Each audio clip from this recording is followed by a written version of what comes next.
ಬೇಸಿಗೆಗೆಲ್ಲ start ಆಗಿದೆ ಅಂತ ಹೇಳ್ಬಿಟ್ಟು ಡೈಲಿ ಮನೆಯಲ್ಲಿ ಒಂದೊಂದು ಗ್ಲಾಸ್ ರಾಗಿ ಜಾವ ಮಾಡಿಕೊಡ್ತೀನಿ ಮಕ್ಕಳಿಗೆ. ಮಕ್ಕಳಂತೂ ತುಂಬಾ ಇಷ್ಟಪಟ್ಟು ಕುಡಿತಾರೆ. ಇದು ಮಾಡೋದು ಕೂಡ ತುಂಬಾ ಈಸಿ. 1 ಕಪ್ ರಾಗಿ ಹಿಟ್ಟಲ್ಲಿ ನಾನು 4 ಜನಕ್ಕೆ ಮಾಡಿದ್ದೀನಿ. ನಿಮ್ಗೆ ಎಷ್ಟು ಜನಕ್ಕೆ ಬೇಕೋ ಅಷ್ಟು ಜನಕ್ಕೆ ನೀವು ಮಾಡ್ಕೋಬೋದು. 1 ಕಪ್ ರಾಗಿ ಹಿಟ್ಟನ್ನ ಒಂದು ಬೌಲಲ್ಲಿ ಹಾಕ್ಕೊಂಡು ಅದಕ್ಕೆ ಎಷ್ಟು ಬೇಕೋ ಅಷ್ಟು ನೀರು ಹಾಕ್ಕೊಂಡು ಚೆನ್ನಾಗಿ ಕುದಿಸ್ಕೋಬೇಕು. ಅದು ಕಲರೇ ಚೇಂಜ್ ಆಗುತ್ತೆ, ಆಲ್ಮೋಸ್ಟ್ ಥಿಕ್ನೆಸ್ ಎಲ್ಲ ಬಂದುಬಿಟ್ಟು. ಅದಕ್ಕೆ ನಾನು ಇಲ್ಲಿ ಮನೆಯಲ್ಲಿ ಮಾಡಿಟ್ಕೊಂಡಿರೋ ಮಜ್ಜಿಗೆ ಇದ್ದರೆ ಅಂದರೆ ಒಗ್ಗರಣೆ ಹಾಕ್ಕೊಂಡಿದ್ದೆ. ಒಗ್ಗರಣೆ ಹಾಕ್ಕೊಂಡು ಮಜ್ಜಿಗೆನ ಹಾಕ್ಕೊಳ್ಳಿ, ತುಂಬ ಟೇಸ್ಟ್ ಬರುತ್ತೆ. ಸ್ವಲ್ಪ ಜನ ಎಲ್ಲ ನಾರ್ಮಲ್ ಮಜ್ಜಿಗೆ ಹಾಕ್ತಾರೆ. ನನಗೇನು ಅಷ್ಟು ನಾರ್ಮಲ್ ಮಜ್ಜಿಗೆ ಅಷ್ಟೊಂದು ಇಷ್ಟ ಆಗಲ್ಲ, ಅದಕ್ಕೆ ಒಗ್ಗರಣೆ ಮಾಡಿಟ್ಕೊಳ್ತೀನಿ ಮಜ್ಜಿಗೆನ. ಹಾಗೆ ನಾನು ಇದಕ್ಕೆ ಆನಿಯನ್ ಕೂಡ ಆ್ಯಡ್ ಮಾಡ್ಕೊಂಡಿದ್ದೀನಿ. ಸ್ವಲ್ಪ ಉಪ್ಪು, ನಮಗೆ ರುಚಿಗೆ ಎಷ್ಟು ಬೇಕೋ ಅಷ್ಟು ಉಪ್ಪನ್ನ ಆ್ಯಡ್ ಮಾಡ್ಕೋಬೇಕು.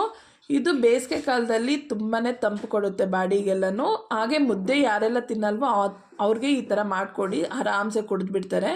ನನ್ನ ಮಕ್ಕಳಿಬ್ಬರು ಕೂಡ ತುಂಬಾ ಇಷ್ಟಪಟ್ಟು ಕುಡಿತಾರೆ ಇದನ್ನು, ಹಾಗಾಗಿ ಮಾಡಿದ್ದೆ. ನನ್ನ ಈ ವಿಡಿಯೋ ಇಷ್ಟ ಆಗಿದೆ ಅಂದರೆ ಪ್ಲೀಸ್ ಸಬ್ಸ್ಕ್ರೈಬ್.